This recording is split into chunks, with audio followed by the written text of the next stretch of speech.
Matrudevobhava. శ్రీధర్యం YouTube channel ప్రేక్షకులందరికీ స్వాగతం, సుస్వాగతం.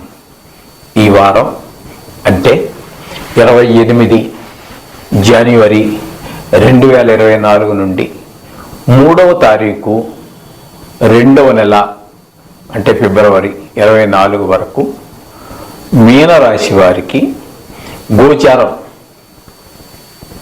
ప్రభావం ఎలా ఉన్నది, ఏ ఏ రాసుల్లో ఏ ఏ గ్రహాలు ఉన్నాయి, వారి వల్ల మనకు కలిగేటువంటి ఫలితాలు ఏ విధంగా ఉంటాయనేది తెలుసుకునేటువంటి ప్రయత్నం చేద్దాము. ఇక్కడ మీనరాశి వారికి జన్మంలోనే రాహు ఒక సంచారం జరుగుతుందండి. రాహు సంచారం జన్మంలోనే ఉండటం అనేటటువంటిది శుభ పరిణామాలను ఇవ్వజాలదు. అట్లాగే ఎప్పుడైనా సరే రాహుకి 180 డిగ్రీల్లో సప్తమ దృష్టితోటి కేతు ఉంటాడు. రాహు దృష్టి కేతు మీద, కేతు దృష్టి రాహు మీద పడుతూ ఉంటుంది. కాబట్టి అది జన్మంలో ఉండటం వల్ల ఏ మాత్రము కూడా ఒక్క గ్రహాన్ని తీసుకోకూడదండి. అక్కడ 2 గ్రహాల యొక్క కలయిక వల్ల, ఒక్క కలయిక అంటే యుతి కాదండి, దృష్టి వల్ల, దృష్టిలు కలగటం వల్ల మరింత వాటి యొక్క ప్రభావం ఎప్పుడు కూడా తీక్షణంగానే ఉంటుంది. ఛాయాగ్రహాలేనే కానీ వాటి యొక్క దుష్ప్రభావం అయితే దుష్ప్రభావం, మంచి ప్రభావం, సత్ఫలితాలు ఇచ్చేటటువంటి అది కూడా అన్నీ కూడా తీవ్రంగానే ఉంటాయి. ఇక్కడ ఎప్పుడైనా ఏదేమైనప్పటికీ కూడా జన్మంలో రాహు ఉండటం వల్ల అది రాశి ఏదైనా కావచ్చు కాక కానీ దుష్పరిణామాలు ఎక్కువగా ఉంటాయి. కొంచెం శరీర అనారోగ్యత, రుగ్మతలు, అలాగే దైవభక్తి కొంచెం దూరంగా గడపటము, పూజ చేసుకుందామంటే పూజ చేసుకోవడానికి కూడా రేపు చేద్దామనే ఇది ఉండటము, అలాగే చెడు వాళ్ళతో ఎక్కువ ఈ దేవుడికి ఎప్పుడైతే దూరంగా జరిగామో చెడు స్నేహాలు, ఇట్లాంటి దుష్ప్రభావాలు, అనారోగ్య కారణాలు కొన్ని ఏర్పడేటటువంటి అవకాశాలు కూడా మనకి ఈ జన్మంలో రాహువు, సప్తమంలో కేతు వల్ల ఏర్పడుతూ ఉంటాయి. ఇక ద్వితీయంలో గురు సంచారం ఉన్నదండి, జరుగుతున్నది. అంటే మేషరాశిలో గురువు వారి యొక్క సంచారం జరుగుతోంది. ఇది చాలా శుభపరిణామాలకు దారితీస్తుంది. కుటుంబ విషయంలో కానీ, ధన విషయంలో కానీ, వాక్కు విషయంలో కానీ, ఈ చక్కగా పిల్లల విషయంలో కానీ మనకి చాలా చక్కటి శుభపరిణామాలన్నీ కూడా గురువు గారు అందిస్తూ ఉంటారు. మీరు రూపాయి ఆశిస్తూ ఉన్న దగ్గర 2 రూపాయలు వచ్చేటువంటి అవకాశం ఉంటుంది. అలాగే పిల్లలకేవో మీరు 80%, 85% వస్తాయేమో మార్కులు అని ఆలోచనలో ఉన్నట్టయితే వాళ్ళు మీరు ఆలోచించిన దానికన్నా ఒక 5-6 మార్కులు ఎక్స్ట్రా వచ్చేటువంటి అవకాశం ఉంటుంది. అలాగే భార్య కూడా మిమ్మల్ని మామూలుగా చూసుకునే దానికన్నా కూడా కొంచెం మరింత ప్రేమగా చూసుకోవటం, ఇట్లాంటి వ్యవహారాలన్నీ కుటుంబ విషయంలో చాలా చక్కగా ఉంటాయి. అలాగే ధనం విషయంలో కూడా మీరు 10 రూపాయలు ఆశిస్తూ ఉంటే ఉద్యోగ విషయంలో, ఉద్యోగ స్థలంలో కానీ, వ్యాపార స్థలంలో కానీ మీరు 10 రూపాయలు ఆలోచిస్తూ ఉంటే వస్తుందని ఆలోచిస్తే అక్కడ 20 రూపాయలు వచ్చే అవకాశం కూడా, ఆ విధమైనటువంటి సుఫలితాలన్నీ కూడా మనకి గురువు గారు ప్రసాదిస్తాడు ఈ మీనరాశి వారికి ఈ వారంలో. అలాగే దశమ స్థానంలోకి వచ్చేటప్పటికి కుజ, బుధ, శుక్ర 3 గ్రహాల యొక్క సంచారం జరుగుతున్నదండి. ఈ 3 గ్రహాలలో 2 గ్రహాలు ప్రతికూల ఫలితాన్ని ఇస్తే 1 గ్రహం మాత్రము మనకి శుభఫలితాన్ని ఇస్తున్నది. అదేంటంటే దశమంలో కుజుడు మనకి శుభపరిణామాలు ఇవ్వడండి. ఆయన అక్కడ మన ఉద్యోగ స్థలాల్లో కావచ్చు, అక్కడ కొంచెం చికాకు పడే వ్యవహారం ఉండొచ్చు. అలాగే మాటల్లో కూడా కొంచెం తేడా రావచ్చు. కొంచెం ఒక స్టేటస్ అంటే కుజుడు అనేటప్పటికి కొంచెం ఎలాగా కూడా కొంచెం పొగరబోతే వ్యవహారంగానే ఉంటుంది. కొంచెం దాన్ని ఆ పొగరబోతనం అనొచ్చో, లేకపోతే మరి క్షత్రియుడు కదండి, ఒక దేవసేనాని కాబట్టి ఆ నాయకత్వ లక్షణాలు అట్టే ఉంటాయి. వాళ్ళ మాట అట్టగా కటుగానే ఉండాలి. మరి నాయకుడు అన్నవాడు నాలా మెత్తగా మాట్లాడితే ఎలా ఉంటుందండి, ఎవడు వింటాడు మాట? ఆ లక్షణాలన్నీ ఉండటం ద్వారా కుజుడి యొక్క మాట తీరును కొంతమంది జీర్ణించుకోలేకపోతూ ఉంటారు. అదేవిధంగా బుధుడు మనకి దశమంలో బాగానే యోగిస్తాడు. అంచేది వ్యాపారంలో కొంచెం బాగానే నడుస్తూ ఉంటుంది. కొంచెం బుధుడు ఎప్పుడు సౌమ్యుడు, ఆయన పేరే సౌమ్యం సరే అని చెప్పేసి మనకి సంస్కృతంలో చెప్పుకుంటాం. ఆయన సౌమ్యుడు కాబట్టి మాట తీరంతా బాగుంటుంది. అలాగే వ్యాపారంలో కూడా రూపాయలు కొంచెం ధనం కొంచెం బాగా వచ్చే అవకాశం ఉంటుంది, సౌమ్యంగానే ఉంటుంది, అతనితో వ్యవహారం అంతే. ఇకపోతే శుక్రుడు కూడా దశమంలో మీకు అంత శుభ పరిణామాలు, గోచార రీత్యా అంత శుభ పరిణామాలు ఇవ్వడండి. అంచేత ఆయన కూడా అంటే శుక్రుడు వల్ల వచ్చేటువంటి కారకత్వాలు ఏవైతే ఉన్నాయో వాటి మీద ఈ వారంలో మీరు శ్రద్ధ పెట్టలేరు. ఒక సుఖాలు ఏవో కొత్తగా మామూలుగా ఎప్పుడు సుఖం కోసం ప్రతి మనిషి అరులు దాస్తూనే ఉంటాడు. సో ఏదో వాళ్ళకి ఇష్టమైనటువంటి సంగీతం కావచ్చు, సాహిత్యం కావచ్చు, నృత్యం కావచ్చు, మరొకటి కావచ్చు, ఏ విషయంలో అయినా సరే శుక్రుడు మనకి ఇక్కడ దాని మీద ఆయన యొక్క కారకత్వాల మీద మన యొక్క మనసు లగ్నం కాదు, వచ్చి తర్వాత చూసుకుందాంలే అన్నట్టుగా కొంచెం దాని నుంచి మనం కొంచెం పక్కకు జరిగేటువంటి అవకాశం ఎక్కువగా ఉంటుంది. అలాగే ఏకాదశి స్థానంలో మనకి రవి యొక్క సంచారం జరుగుతోందండి మీన రాశి వారికి, అంటే మకరంలో జరుగుతోంది.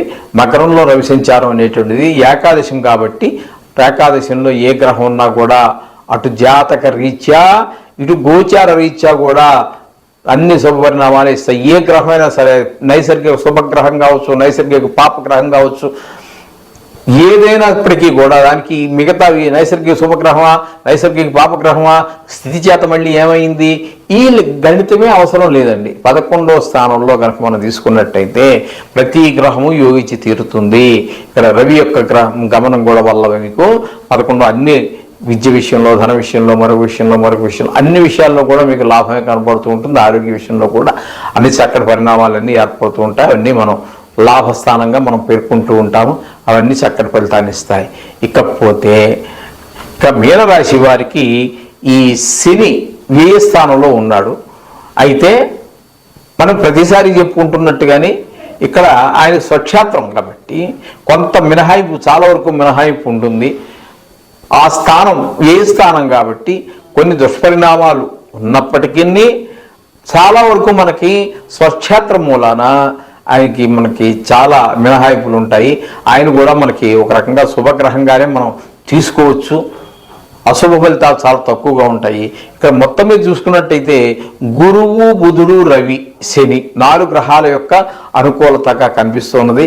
ఇక పోయినట్టయితే రాహువు, కేతువు, కుజుడు, శుక్రుడు, ఇవి ఈ 4 గ్రహాలు మనకి ప్రతికూలంగా మనం తీసుకోవచ్చు. తీసుకున్నట్టయితే అయినప్పటికీ కంగారు పడక్కర్లేదు. శుభాశుభ ఫలితాలు సమానంగా ఉన్నాయి కాబట్టి ఓ రకంగా మనం బ్యాలెన్స్డ్గానే మనం చూసుకోవాలి. చూసుకుంటే చాలా చక్కటి ఫలితాలే వస్తాయి. అందులో ఏ కంగారు పడక్కర్లేదు. ఒక వారం రోజులు అయితే ఈ వారం రోజుల్లో మీరు మనం చెప్పుకున్నటువంటి పరిష్కారాలు ఏవైతే ఉన్నాయో, ఏ గ్రహం బాగలేకపోయినప్పటికీ కూడా ఆ నవగ్రహ మంత్రాలు చదువుకోండి. అట్లాగే మీరు నిత్యం పూజించే దేవుణ్ణి కూడా మరవకండి. ఏ దేవుణ్ణి పూజించినా దేని చేసినా కూడా మన జన్మనిచ్చినటువంటి తల్లిని, తండ్రిని కూడా ఎట్టి పరిస్థితుల్లో మరవకండి. అది మరిచి మీరు ఏది చేసినా ఏ దేవుణ్ణి పూజించినా, నవగ్రహాన్ని పూజించండి, దైవాన్ని పూజించండి, మీకు ఫలితం శూన్యము. తల్లిని, తండ్రిని స్మరించుకున్న తర్వాతనే మీరు ఈ పూజలన్నీ చేసుకోవాల్సిందిగా మరోసారి మీకు తెలియజేస్తూ శుభం భూయాత్. మాతృదేవో భవ. శ్రీధర్యం యూట్యూబ్ ఛానల్ వీక్షకులకి స్వాగతం, సుస్వాగతం. 28/1/2024 నుండి 3వ తారీఖు ఫిబ్రవరి నెల 2024 వరకు ఈ వారం రోజుల్లో వృషభ రాశి వారికి గోచారం ఎలా ఉంది, ఏ గ్రహాలు ఎక్కడెక్కడ సంచరిస్తున్నాయి, వాటి వల్ల కలిగేటటువంటి ఫలితాలు ఏమిటి అనేటటువంటి విషయాన్ని గురించి ఇప్పుడు మనం చర్చించుకునేటువంటి ప్రయత్నం చేద్దాం. ఇప్పుడు వీరికి ఈ వృషభ రాశి వారికి 3 గ్రహాల అనుకూలత బాగున్నది. అష్టమంలో బుధుడు, అష్టమంలో శుక్రుడు, అలాగే ఏకాదశ స్థానంలో రాహు, వీరు 3 గ్రహాలు కూడా అనుకూలమైనటువంటి ఫలితాలు ఇస్తూ ఉన్నాయి. ఇక అననుకూలంగా ఉన్నటువంటివి ఒక కేతువు, పంచమంలో కేతువు, అష్టమంలో కుజుడు, నవమంలో రవి, దశమంలో శని స్వక్షేత్రము. అందుచేత శుభ అశుభ ఫలితాలు ఇవ్వడానికి సమర్థుడు. అయితే ఇక వ్యయ స్థానంలో ఉన్నటువంటి గురువు కూడా అశుభ ఫలితాలు ఇవ్వడానికి సమర్థుడు. అందుచేత కొంచెం ఎక్కువ గ్రహాలు అనుకూలంగా ఉన్నప్పటికీ మీరేమి కంగారు పడక్కర్లేదండి. వాటి వల్ల కలిగేటువంటి ఫలితాల గురించి ఏంటంటే బుధుని వలన మనకి ఇక్కడ జరిగేటటువంటిది అష్టమంలో బుధుడు ఉండటం వల్ల కొంచెం బుద్ధి సరి అయిన విధంగా ఆలోచించడము, వ్యాపార విషయంలో కొంచెం అనుకూలమైనటువంటి ఫలితాలు రావటము. ఆ విధంగానే బుధుని యొక్క మన ఈ గణిత శాస్త్రానికి సంబంధించి పిల్లలందరూ కూడా మన లెక్కల్లో కొంచెం చదువులో ముందుకు వెళ్ళటము, ముఖ్యంగా లెక్కల విషయంలోనూ కొన్ని శాస్త్ర సంబంధమైన విషయాల్లోనూ వాళ్ళు కొంచెం చురుగ్గా పాల్గొనగలగటం జరుగుతూ ఉంటుంది. అలాగే శుక్రుడి వల్ల కూడా మనకి చాలా సుఫలితాలు ఉంటాయి. భోగాలన్నీ కలగజేస్తాడు, సుఖమైనటువంటి భోగాలన్నీ కలగజేస్తాడు. మంచి వాహన యోగము, గృహయోగము ఇట్లాంటివన్నీ కూడా మనకి ఇంట్లో ఆయా సుఖాలన్నీ కూడా మనకి శుక్రుడు వల్ల లలిత కళల మీద ఇంట్రెస్ట్ వీటివన్నీ కూడా మనకి శుక్రుడు వల్ల కలిగజేస్తూ ఉంటాడు. ఇక 11లో కనుక రాహువుని తీసుకున్నట్టయితే అనేక విషయాలలో లాభస్థానం కాబట్టి అనేక విషయాలలో ఆయన మనకి పిల్లల చదువు విషయంలో కానివ్వండి, కుటుంబంలోని మన యొక్క అంతర ప్రవర్తన కొంచెం అనుకూలంగా ఉండటం కానివ్వండి, వ్యాపార విషయంలో కానివ్వండి, ఆ ఆరోగ్య విషయంలో కానివ్వండి, అన్ని విషయాల్లోనూ కూడా మనకి లాభస్థానంలో రాహు ఉండటం వల్ల చాలా సుఫలితాన్ని ఇవ్వడానికి సమర్థుడవుతాడు. ఇక శని దగ్గరికి వస్తే సుఫలితాలు రెండు కూడా ఇవ్వడానికి ఇంచేత స్వక్షేత్రం కాబట్టి దశమస్థానంలో ఇక ప్రభావం ఉన్నప్పటికీ, చెడు ప్రభావం ఉన్నప్పటికీ స్వక్షేత్రం కాబట్టి అటు శుభ అశుభ రెండు ఫలితాలు కూడా ఇవ్వడానికి సమర్థుడవుతూ ఉంటాడు శనీశ్వరుడు. ఇక పోయినట్టయితే కేతు 5వ స్థానంలో కేతు ఉండటం వల్ల మనకి అంత శుభ పరిణామాలు ఇవ్వజాలడు, మనకి బుద్ధి పరిపరి విధాలుగా పోతూ ఉంటుంది. అదేవిధంగా ఇక గురువు 12వ స్థానంలో ఉండటం వల్ల ధనం వృధాగా ఖర్చు అవుతూ ఉంటుంది. మనం ఏదో మంచి పని చేద్దామని మన ప్రయత్నం, ఆ ప్రయత్నంలోనే మనం ఏదో దేనిలో పెట్టుబడి పెట్టడం లేకపోతే ఎక్కడికో వెళ్ళటమో ఏదో జరుగుతుంటుంది, వెళ్ళిన పని కాదు. ఆ విధంగా పోవటం వల్ల లేకపోతే మనం పెట్టినటువంటి మనం ఎవరికి ఇవ్వాల్సినటువంటి డబ్బులు మనకు తిరిగి రాకపోవటము, ఈ విధంగా వృధా ప్రయాస మిగులుతూ ఉంటుంది. ధన విషయంలో మనకు కొంచెం వెనకబాటుతనం కనిపిస్తూ ఉంటుంది. ఈ విధంగా మనకి ఈ 9 భాగ్యంలో రవి ఉండటం వల్ల కూడా మనకి అంత శుభఫలితాన్ని ఇవ్వజాలదండి అది. ఎందుకంటే పితృకారకుడు కాబట్టి కొంచెం తండ్రి గారి ఆరోగ్యం విషయం కావచ్చు, లేకపోతే మన ఆరోగ్యం కావచ్చు, మన కుటుంబంలో ఎవరికైనా కొంచెం ఆరోగ్య సమస్యలు, కొంచెం నేత్ర సంబంధమైనటువంటి ఈ కొంచెం బాధలు రావటం, ఇట్లాంటి అవకాశాలన్నీ కూడా మనకి రవి వలన అశుభ ఫలితాలు కలుగుతూ ఉంటాయి. ఇప్పుడు మనం చెప్పుకున్నటువంటి ఈ ఫలితాలన్నింటినీ కూడా మనం పెద్దగా మీరు కంగారు పడక్కర్లేదండి.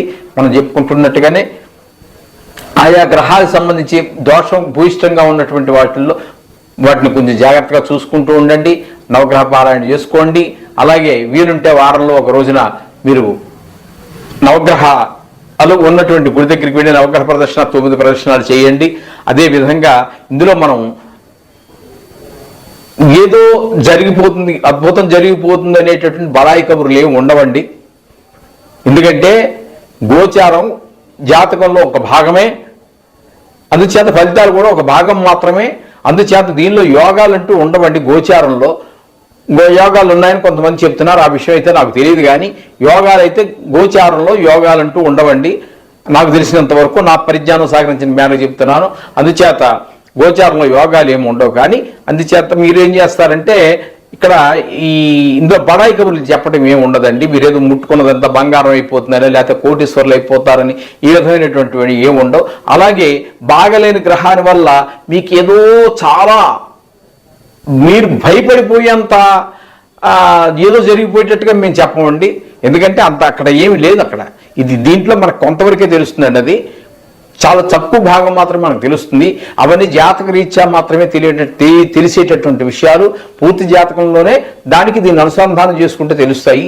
అందుచేత వీటి గురించి అనారోగ్య విషయాల్లో కావచ్చు, లేకపోతే మిగతా మృత్యు విషయాల్లో కావచ్చు, అంత ఏమీ భయపడే అంత ఏమీ లేదండి. మీరు చక్కగా మీకు బడాయి కబుర్లు ఉండవు. అలా అని చెప్పేసి దీన్ని ఏదో మీకు భూతత్వంలో చూపించేసి మీ ఆరోగ్య విషయంలోనో మరొక విషయంలోనో ఈ అదే ఇందులో చెప్పనటువంటి శాస్త్రంలో చెప్పనటువంటి విషయాలన్నీ ఏదో భయంకరంగా మంచిగానే చెడుగాని భూతత్వంలో చూడాల్సిన పని లేదండి.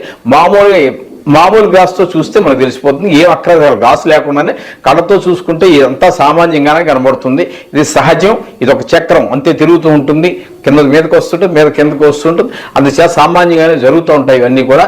దీనికి పెద్ద ఈ గోచారం గురించి పెద్దగా పట్టించుకోక్కర్లేదు. పట్టించుకోవాల్సిన విషయాలు చాలానే ఉన్నాయి, అవి జాతకరీత్యా మనకు తెలుస్తూ ఉంటాయి. వాటిని మాత్రం అక్కడ చెప్పినటువంటి ఆ పరిష్కారాలు తగినటువంటి బ్రహ్మాండమైనటువంటి పురోహితులు ఉన్నారు, బ్రహ్మాండమైనటువంటి జ్యోతిషులు ఉన్నారు, వాళ్ళ ద్వారా తగిన సలహా తీసుకోండి. మంచి పురోహితుల ద్వారా ఆ పరిష్కారాలను చూసుకోండి, జీవితం సాఫీగా జరిగిపోతుంది. దీని గురించి కంగారు పడక్కర్లేదండి. గోచారంలో ఎంత భయపడాల్సినటువంటి విషయం కాదు, దానికి అనుసంధానం చేసుకుంటే మాత్రం చూసుకోవాలి. అంటే ఇంపార్టెంట్ కాదు అని కాదంటే, దీనికి ఉండే ఇంపార్టెన్స్ దీనికి ఉంది. ప్రతి విషయానికి ఆ ఋషులు ఏవైతే చెప్పారో జాతక భాగంలో అవన్నీ కూడా ఖచ్చితంగా జరిగేటువంటివి, అయితే చాలా తక్కువ పర్సెంటేజ్ ఉంటుంది. అందుచేత కంగారు పడాల్సిన పని లేదు. సోహం భూయాత్.